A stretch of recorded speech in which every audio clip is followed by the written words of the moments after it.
जब भड़का दिया तो कैकेयी जी भड़क गई और कैकेयी तुरंत कोप भवन में पहुंच गई। शाम का समय था। महाराज जैसे महल में आए, पता चला कि कैकेयी जी इस समय तो कोप भवन में हैं। महाराज डर गए, क्या बात है, वहां क्यों बैठी हैं, कौन सा अनर्थ हो गया है, क्या हो गया है, जरा पूछो। और जब पूछा तो वहां पर कोप भवन में कैकेयी जी ने महाराज श्री दशरथ जी से 2 वरदान मांगे।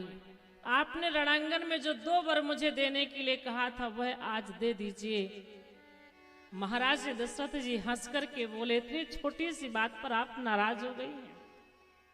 अरे 2 की बात क्या, आप तो 4 मांग लीजिए तो हम देने को तैयार हैं। छोटी छोटी बातों पर आप नाराज क्यों हुआ करती, 4 वरदान मांग लो। कैकेयी ने कहा पहले आप 2 ही दे दीजिए, जब वो पूरे हो जाएंगे, अगर आपकी स्थिति ठीक रहेगी तो 2 और मांग लेंगे, पहले 2 दे दो। क्या चाहिए आप मांगिए। तो कैकेयी जी बड़ी प्रसन्नता से महाराज से 2 वरदान मांगती हैं। गोस्वामी जी महाराज ने मानस में लिखा, कैकेयी बड़ी खुश होकर के कहने लगी कि सुनो प्राण प्रिय भावत जी का दे हुए के बर भर कहीं टीका। सुनो प्राण प्रिय भावत जी का दे हुए के बर भर कहीं टीका। मांगो दूसरे पर कर जोरी, पूरे बहु नाथ मनोरथ मोरी। मांगो दूसरे पर कर जोरी, पूरे बहुनाथ मनोरथ मोरी। तापस विष विशेष उदासी, 14 वर्ष राम बनवासी। तापस वेश विशेष उदासी, 14 वर्ष राम बनवासी। महारानी कैकेयी जी बड़ी प्रसन्नता से महाराज श्री दशरथ जी से ये 2 वरदान मांगे हैं। अपने पुत्र भरत के लिए अयोध्या का राज और राम के लिए 14 वर्ष का वनवास। एक इसमें अंतर जरूर हम आप देखते हैं। कैकेयी जी ने जब पहला वरदान मांगा भरत के लिए अयोध्या का राज, तब कैकेयी जी ने अपने हाथ नहीं जोड़े हैं, तब वे हाथ नहीं जोड़ते हैं। लेकिन जब दूसरा वरदान श्री राम जी के लिए 14 वर्ष का वनवास मांगती हैं, दोनों हाथ जोड़ लेती हैं।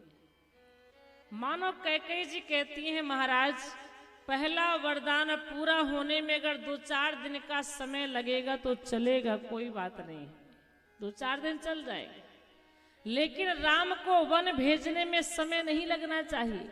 होत प्रात मुनि बेश धरि, जो न राम बन जाहि, मोर मरण राउर अजस, नृप समझी मनुमाहि। प्रातः काल होते ही मुनि का वेश बना करके राम अगर जंगल नहीं जाएंगे तो मेरा मरना निश्चित है। प्रातः काल ही राम को वन भेज दीजिए। जैसे महाराज श्री दशरथ जी ने सुना तो कैकेयी को समझाने लगे, कैकेयी अगर राम वन चले जाएंगे तो मेरे प्राण चले जाएंगे। राम अगर जंगल गए कि मैं मरा, मैं फिर नहीं रह सकता हूं। कैकेयी ने कहा अगर राम जंगल नहीं जाएंगे तो हम मर जाएंगे। राम जंगल जाते हैं तो महाराज की मृत्यु हो रही है, राम जी वन नहीं जाते हैं तो कैकेयी जी की मृत्यु हो रही है। अब 2 में से एक का मरना तो निश्चित है। तो महारानी कैकेयी जी से मानो पूछा गया कि किसका मरना ठीक रहेगा, आपका कि महाराज का। तो कैकेयी जी इतना कठोर हृदय की हो जाती हैं कि उन्होंने कह दिया, स्पष्ट कह दिया कि अगर मृत्यु की बात है तो मरना तो महाराज का ही ठीक रहेगा, हमारा नहीं। हम अगर मर गए तो महाराज जीवित रहेंगे और जीवित रहते हुए फिर वो मृतक के समान हो जाएंगे। संभावत कहा अपजस लाहू मरण कोट सम दारुण दाहू। एक प्रतिष्ठित व्यक्ति का भरी समाज में सभा में अपमान हो जाए, उसके माथे पर कलंक लग जाए, समाज में उसको अपकीर्ति मिल जाए तो वह जिंदा रहता है लेकिन मृतक के समान हो जाता है। तो सूर्य वंश में तो एक से बढ़कर के एक राजा हुए हैं जिन्होंने अपने सत्य के लिए, धर्म के लिए, वचनों की रक्षा के लिए अपने आप को समाप्त कर दिया। वचन धर्म सत्य नहीं जाने दिया और उसी वंश में आप भी प्रकट हुए हैं। अगर आप अपने वचनों को पूरा नहीं करेंगे और मैं मर जाऊंगी तो आपके माथे पर कलंक लग जाएगा महाराज। फिर आप उन महापुरुषों की श्रेणी में नहीं आएंगे, शिवी दधीच की श्रेणी में आप नहीं आएंगे। अगर उनकी श्रेणी में आप आना चाहते हो, आप भी महान बनना चाहते हो तो राम को जंगल भेज दो तो आप भी महान हो जाओगे। आपकी मृत्यु हो जाएगी फिर भी लोग आपकी प्रशंसा करेंगे। लोग यह कहेंगे कि चक्रवर्ती महाराज श्री दशरथ जितने बड़े धर्मात्मा थे, इतने बड़े दानी थे, इतने बड़े सत्यवादी थे कि अपने वचनों की रक्षा के लिए राम जैसे पुत्र का परित्याग कर दिया और जब राम का वियोग सहन नहीं कर पाए तो अपने प्राणों का परित्याग कर दिया, परंतु महाराज ने अपने वचनों को नहीं जाने दिया। लोग ऐसा कह करके आपकी प्रशंसा करेंगे। इसलिए हम चाहते हैं कि आप राम को वन भेजें और फिर आपकी मृत्यु हो तो भी आपको संसार में सुंदर कीर्ति ही मिलेगी। कैकेयी जो है बड़ा लंबा चौड़ा धर्म का भाषण महाराज के सामने प्रस्तुत करती हैं। पूरी रात बीत गई, सुबह हुई, पिछले पहर भूप नित जागा, आज हम ही बड़ अचरज लागा। महाराज पिछले पहर ही जाग जाते हैं, आज नहीं जागे, क्या बात है।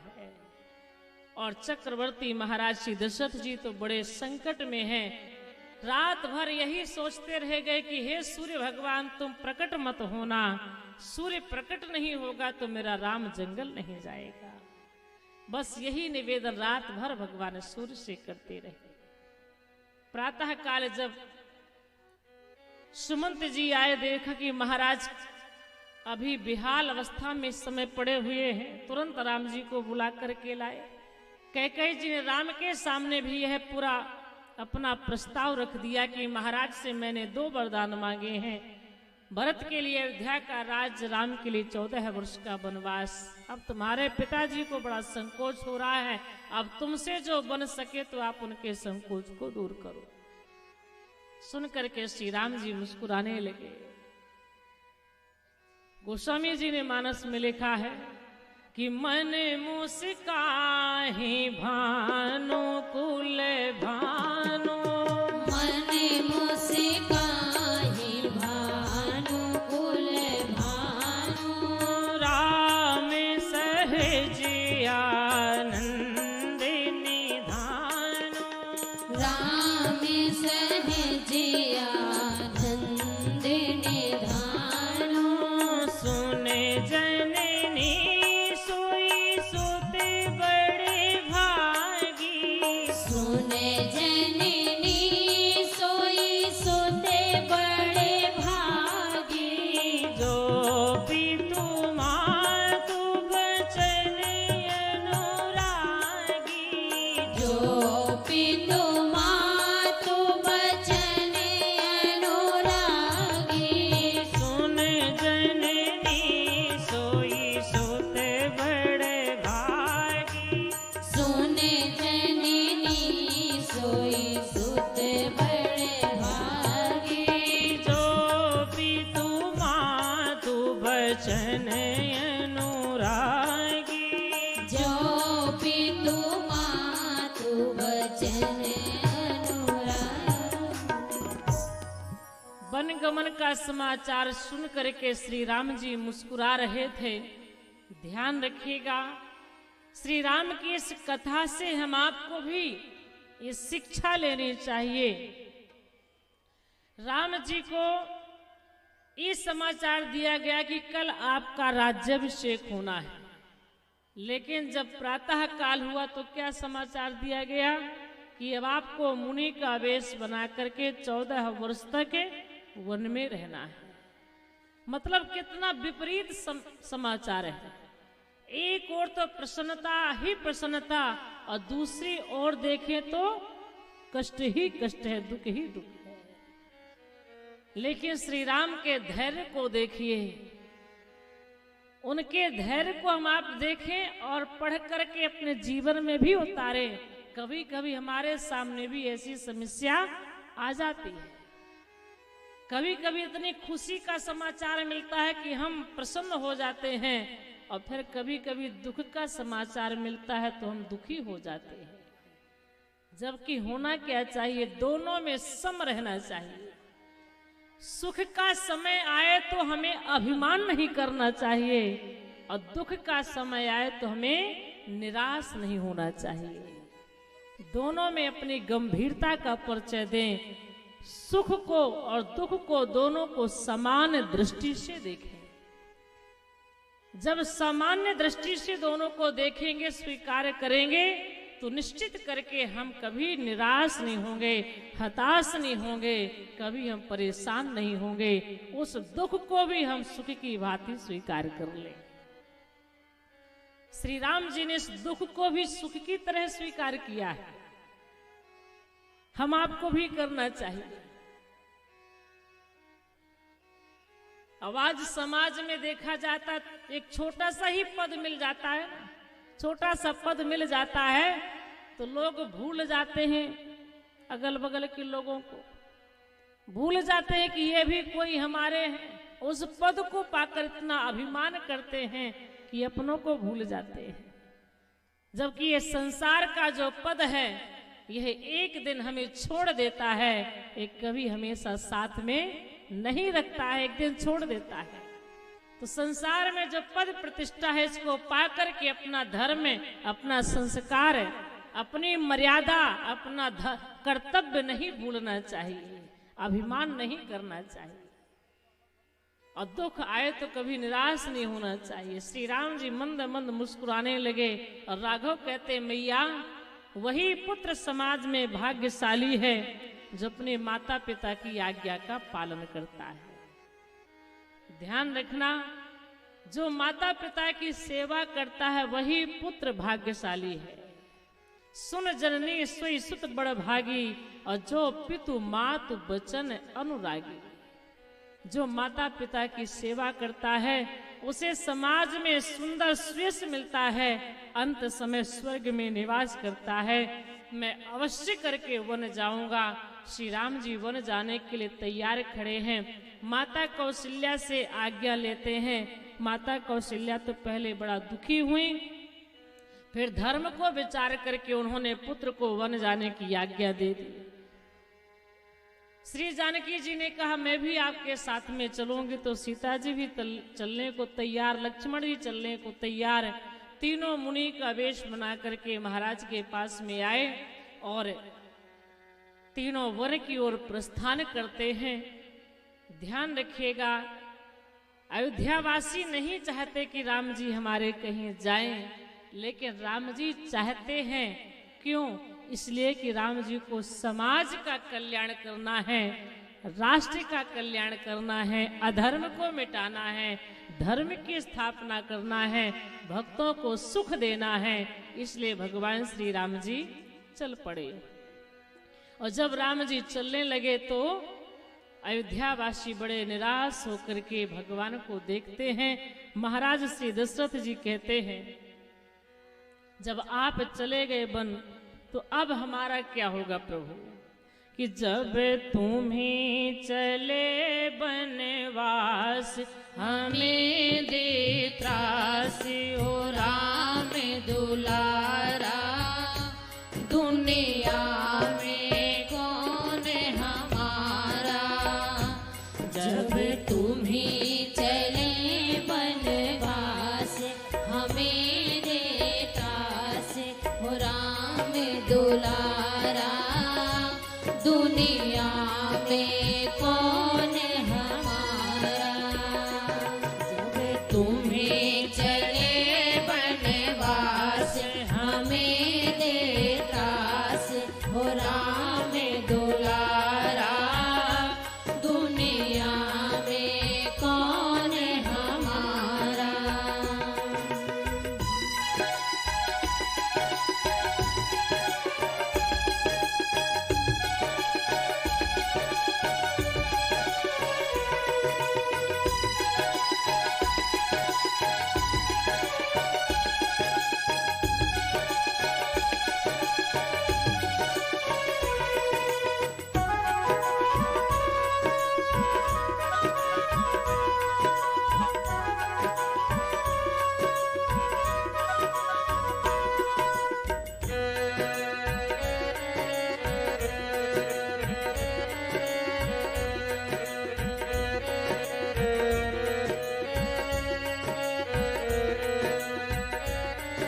पछताएगी पछताएगी कैकेयी बहुत पछताएगी पछताएगी करनी का वह फल पाएगी पाएगी करनी का वह फल पाएगी पाएगी वन भेज रही मेरी आँखों का तारा दुनिया में कौन हमारा जब भी चले बनवास हमें देतास हो राम दुलारा दुनिया में कौन हमारा।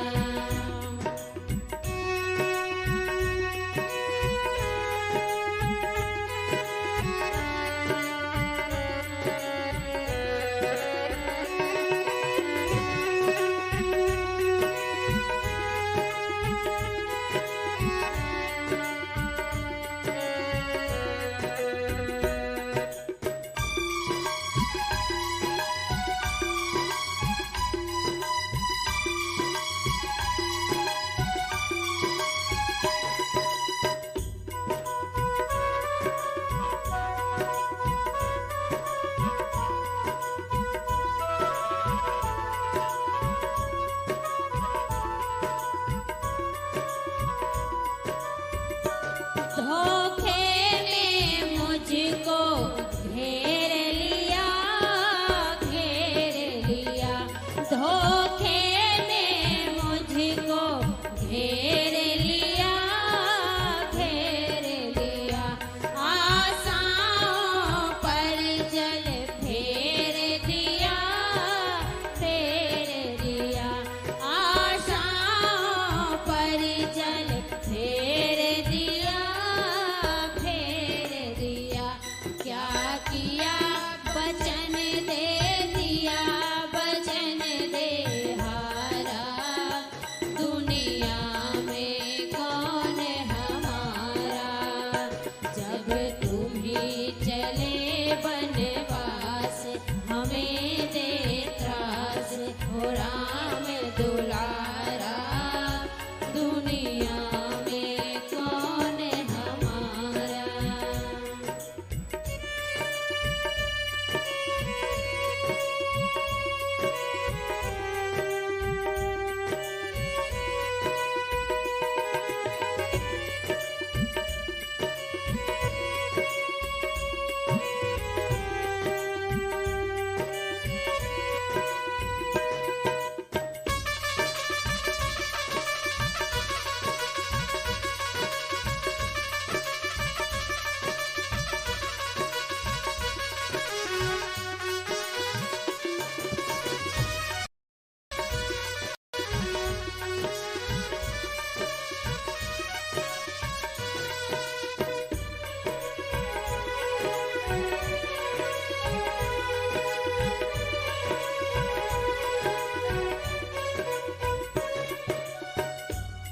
पुरवासी जब सुन पाएंगे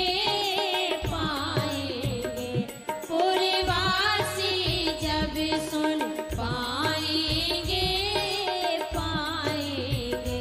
रो रो कर सब मर जाएंगे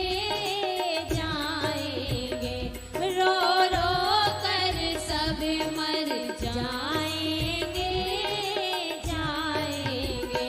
हे कुल कलंकिनी तूने अवध उजारा दुनिया में कौन हमारा हे कुल कलंकिनी तूने अवध उजारा दुनिया में कौन हमारा जब तुम्हें चले बनवास हमें दे त्रास हो राम दुलारा दुनिया में कौन हमारा।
बनवास हो राम दुलारा दुनिया में कौन हमारा जब तुम्हें चले बनवास हमें त्रास हो राम दुलारा